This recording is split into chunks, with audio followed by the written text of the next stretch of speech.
Anda sedang mendengarkan Live Restoration Podcast dari Algus Kanalendra episode 40. Selamat datang di Live Restoration Podcast, inspirasi restorasi kehidupan dan transformasi diri untuk membantu mendesain kehidupan terbaik yang layak Anda dapatkan sesuai jati diri otentik Anda.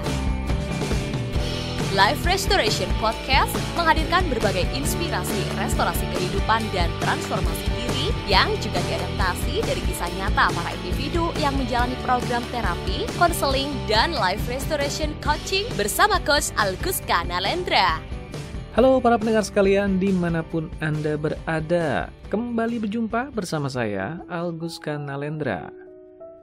Seperti biasa, pertama-tama doa terbaik semoga Anda sekalian selalu dalam keadaan sehat, berlimpah, dan bahagia.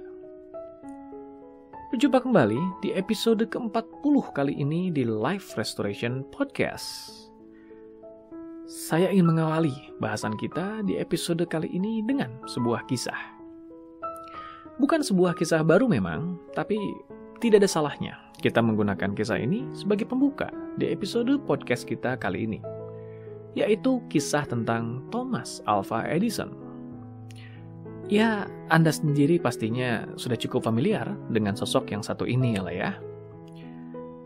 Thomas Alva Edison dikenal sebagai salah satu pemikir dan penemu legendaris yang berkat temuannya, banyak sekali penemuan teknologi baru berkembang pesat di kemudian hari yang bisa kita nikmati sampai saat ini. Tapi, tahukah Anda, di balik kejeniusan Edison yang melegenda sampai saat ini, tersimpan sebuah rahasia yang tidak banyak orang ketahui. Rahasia inilah yang akan kita ungkap di kisah pembuka ini. Alkisah. Pada suatu hari, Edison kecil pulang dari sekolah dan menghampiri ibunya yang sudah menantikan kepulangannya di rumah seperti biasa. Edison kecil memberikan ibunya sepucuk surat dari gurunya. Ia sendiri tidak tahu isi surat itu dan hanya diberitahu untuk menyerahkan surat tersebut pada ibunya. Guruku bilang aku harus memberikan surat ini pada ibu. Demikian kira-kira ucap Edison kala itu pada ibunya di rumah sepulang sekolah. Dengan rasa penasaran, ibunya mengeluarkan surat itu dari amplopnya. Membacanya perlahan dengan seksama. Nampak matanya menelusuri huruf demi huruf di dalamnya. Sampai tidak lama kemudian, mata sang ibu mulai basah, berlinang air mata. Edison yang tidak tahu apa yang sedang terjadi, hanya dia menunggu. Tidak lama, ibunya membacakan isi surat itu pada anaknya sambil tersenyum. Anak Anda sangat jenius. Sekolah ini terlalu kecil untuknya. Kami kesulitan menemukan guru yang mampu mengajarinya. Kami serahkan ia kembali pada Anda untuk Anda ajari sendiri. Selepas membacanya, Ibu Edison menatap wajah anaknya sambil tersenyum dengan lebih penuh arti. Maka kemudian dimulailah hari-hari di mana Edison kecil belajar di rumah dengan diajari oleh ibunya sendiri. Berpuluh-puluh tahun kemudian, Thomas Alva Edison berkembang menjadi seorang jenius terkenal di masanya. Banyak penemuan lahir dari pemikirannya. Ia pun menjadi pemegang hak paten dari begitu banyak terobosan di bidang teknologi. Suatu waktu, Edison dewasa pulang ke rumah ibunya yang sudah meninggal. Ia berniat membereskan perabotan rumah lamanya. Salah satunya yaitu meja kerja ibunya. Di dalam sebuah laci, ia menemukan sepucuk surat dalam amplop. Edison dewasa mengenali amplop itu sebagai surat yang ibunya bacakan untuknya ketika ia kecil dulu, yang diberikan gurunya ketika ia pulang sekolah. Dengan penuh rasa penasaran, dibukanya surat itu. Dengan terkejut, dibacanya kalimat di dalamnya. Anak Anda mengalami keterbelakangan dan tidak sanggup mengikuti kegiatan pembelajaran. Kami tidak bisa menerimanya lagi di sekolah. Selepas membacanya, Edison termenung dan menangis berjam-jam lamanya. Ia baru menyadari sesuatu yang selama ini tidak diketahuinya. Ia kemudian menuliskan sebuah kalimat dalam buku hariannya. Thomas Alva Edison hanyalah seorang anak terbelakang yang karena dibesarkan oleh seorang ibu pahlawan bisa menjadi seorang jenius. Begitulah, bagi seorang Thomas Alva Edison, kepercayaan dari ibunya menjadi sumber daya kekuatan yang sedemikian menguatkannya, yang mengubahnya dari seseorang yang dianggap bodoh menjadi sosok jenius yang melegenda. Yes, dahsyatnya kekuatan dari sebuah kepercayaan. Itulah yang menjadi topik bahasan dari episode di podcast kali ini. Oh ya, bahasan soal kepercayaan ini berbeda dengan keyakinan ya. Kalau kita hanya telaah secara sekilas saja, memang keduanya terdengar seperti serupa. Dan memang batasan di antara keduanya juga bisa jadi cukup tipis. Percaya dan yakin. Apa bedanya? Nah, bahasan mendalam di balik penggunaan kata percaya dan yakin ini tidak saya bahas dulu lah ya, karena bisa jadi nanti menyangkut banyak aspek, mulai dari filosofi, etimologi, dan lain sebagainya. Intinya, saya menyederhanakannya menggunakan padanan katanya dalam bahasa Inggris. Trust dan belief. Nah, kali ini lebih sederhana kan? Trust adalah yang saya maksudkan sebagai kepercayaan, termasuk dalam kisah Thomas Alva Edison tadi. Sementara belief adalah yang saya maksudkan sebagai keyakinan, atau istilah yang lebih mendalamnya lagi yaitu faith atau iman. Sederhananya, trust atau kepercayaan berhubungan dengan yang kita yakini atas keberadaan sosok tertentu dalam hidup kita. Sementara belief berhubungan dengan paradigma atau cara pandang kita dalam menjalani kehidupan.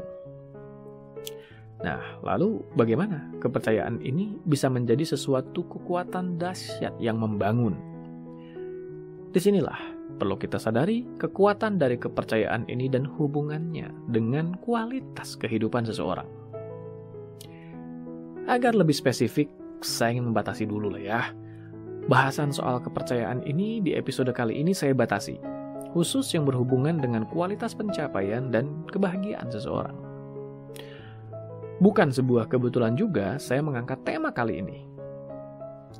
Seperti yang Anda mungkin sudah cukup banyak ketahui, apa yang saya bahas di podcast ini sebetulnya merupakan bahasan dari berbagai fenomena yang saya temukan dalam kehidupan sehari-hari. Utamanya dari temuan ketika berinteraksi bersama para klien yang menjalani program coaching, konseling, dan terapi bersama saya. Beberapa waktu ini, saya cukup banyak menemukan kasus yang berhubungan dengan rendahnya kualitas pencapaian karena rendahnya kualitas kepercayaan dalam kehidupan seseorang. Di mana kepercayaan ini berhubungan dengan dua hal. Kepercayaan orang lain atas diri seseorang, dan satu yang lebih dalam, yaitu kepercayaannya atas dirinya sendiri. Kepercayaan orang lain atas diri seseorang. Maksudnya begini, ada beberapa klien saya yang merasa sulit menciptakan pencapaian yang berkualitas karena mereka merasa tidak didukung oleh orang-orang dekatnya. Seorang suami yang menjalankan bisnis atau usaha, tapi merasa tidak didukung oleh istrinya misalnya.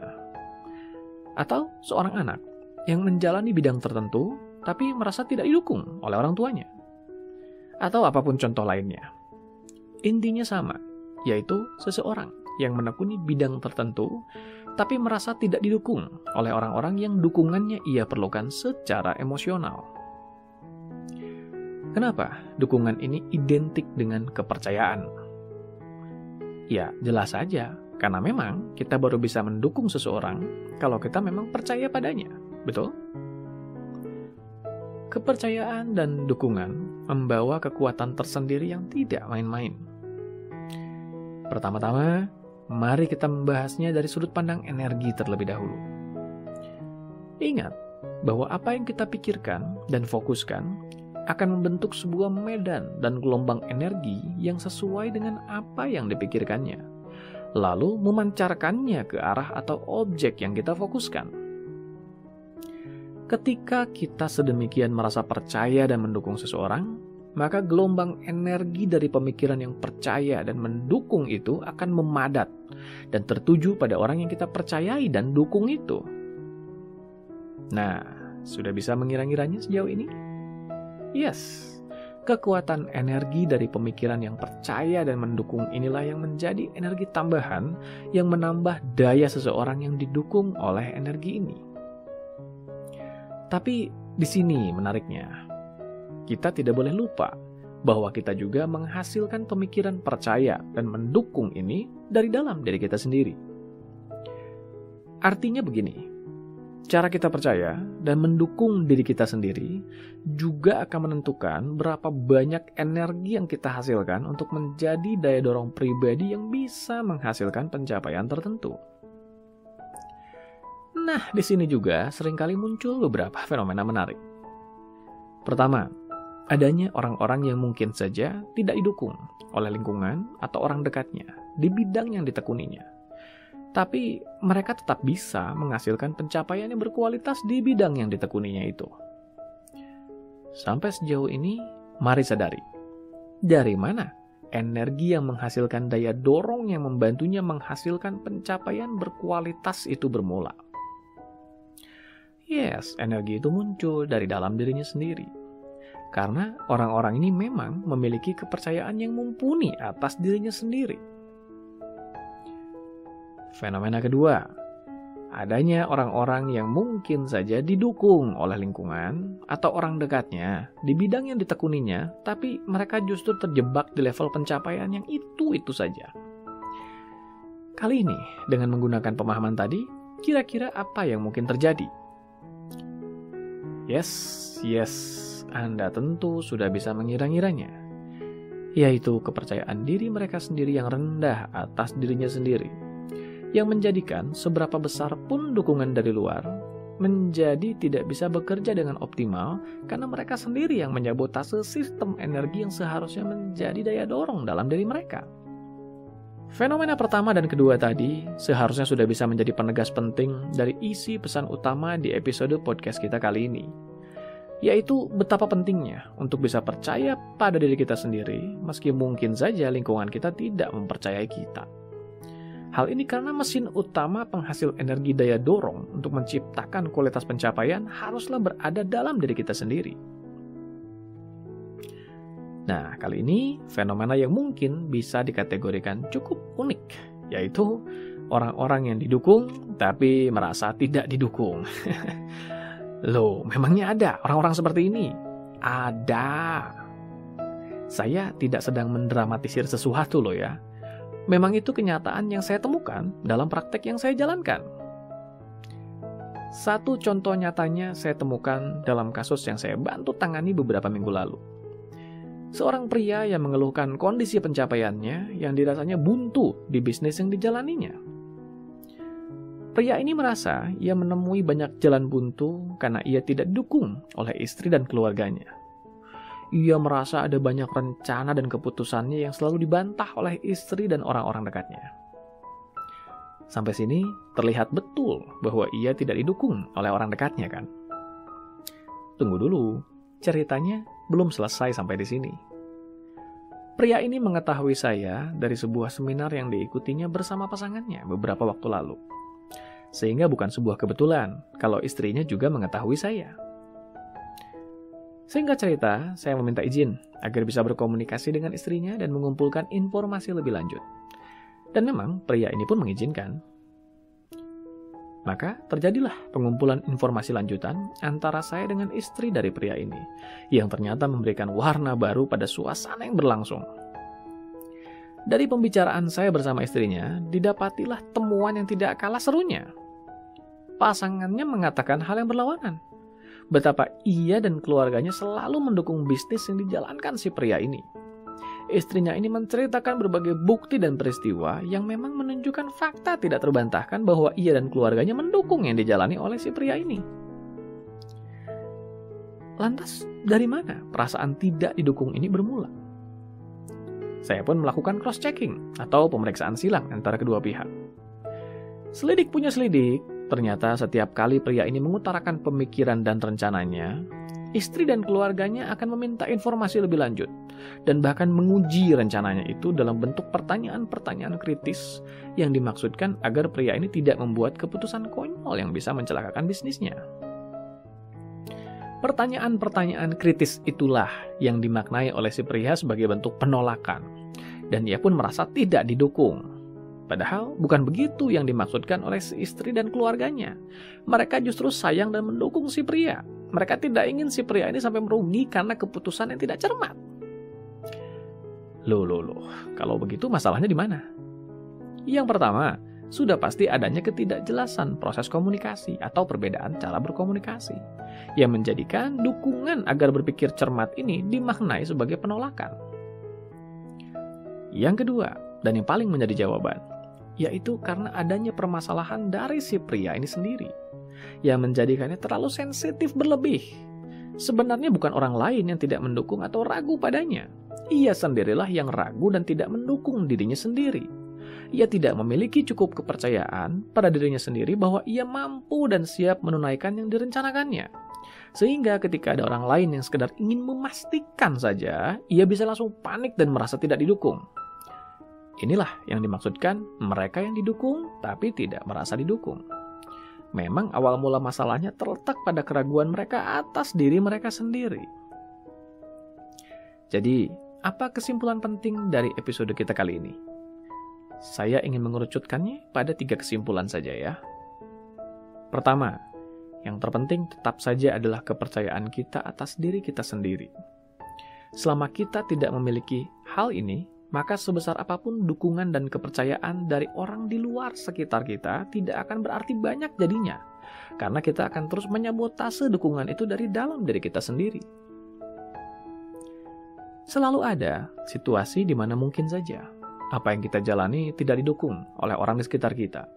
Bisa karena faktor apapun. Disinilah waktunya kita introspeksi diri dan merenungkan hal yang kita jalani ini. Merenungkan dan menyadari apa yang membuatnya tidak didukung oleh orang-orang di sekitar kita. Kita juga perlu realistis tentunya. Jangan sampai hanya karena kita bermodalkan kepercayaan diri, lalu melakukan berbagai tindakan konyol yang merugikan diri kita.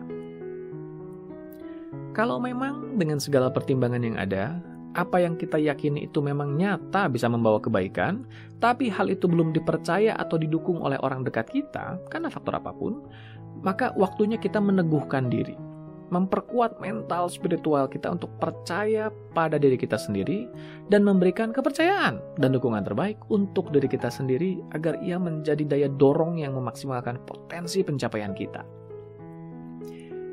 Jika kita sudah bisa memenuhi tahap pertama tadi, yaitu mendukung dan mempercayai diri sendiri sebaik mungkin, maka waktunya kita juga memasuki kesimpulan kedua, yaitu memaksimalkan energi daya dorong pencapaian ini. Yaitu dengan memaksimalkan proses komunikasi kita bersama orang di sekitar kita, agar mereka juga bisa memberikan kepercayaan dan dukungannya. Karena sekali lagi, bentuk kepercayaan dan dukungan mereka akan menjadi energi pendorong yang luar biasa untuk mendukung kualitas pencapaian kita.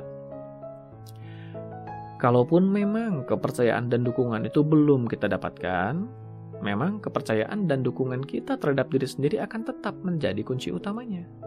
Tapi kalau memungkinkan untuk juga memperkuat diri dengan adanya kepercayaan dan dukungan dari luar, kenapa tidak? Betul? Yang terakhir, yaitu yang ketiga. Kalau kita mendapati ada orang dekat yang memang sedang memperjuangkan yang ditekuninya, dan kita melihat hal itu bisa membawa kebaikan untuknya, maka berikan dan nyatakan kepercayaan dan dukungan kita, baik dengan ucapan ataupun perbuatan, agar hal itu diketahuinya dan dirasanya menjadi energi pendorong yang membantunya mewujudkan pencapaian terbaiknya. Kalau kita merasa hal yang ditekuninya berpotensi membawa kerugian, maka perbaiki cara kita berkomunikasi dan mengingatkannya, agar kita tetap bisa memberikan kepercayaan dan dukungan yang bisa menghindarkannya dari kerugian, tapi dengan cara yang tepat, yang tidak mengecilkan semangatnya, melainkan memperbesar kewaspadaannya, agar ia juga bisa mewujudkan pencapaian terbaiknya dengan tetap merasa dipercaya dan didukung. Nah, itulah kiranya bahasan kita di episode kali ini. Betapa dahsyat kekuatan dari sebuah kepercayaan, bukan? Mari mempercayai dan mendukung diri kita sendiri, sambil juga mempercayai dan mendukung orang dekat kita, agar semakin banyak pencapaian terbaik bisa terwujud sebagai hasil dari dukungan dan kepercayaan ini. Sampai jumpa di episode berikutnya. Dapatkan lebih banyak inspirasi restorasi kehidupan dan transformasi diri dengan ikuti Instagram @alkuska dan YouTube channel Alkuska Nalendra. Kunjungi juga website www.alkuska.com untuk temukan lebih banyak informasi menarik lainnya, termasuk untuk memesan layanan profesional bersama Coach Alkuska Nalendra untuk membantu mendesain kehidupan terbaik yang layak Anda dapatkan sesuai jati diri otentik Anda.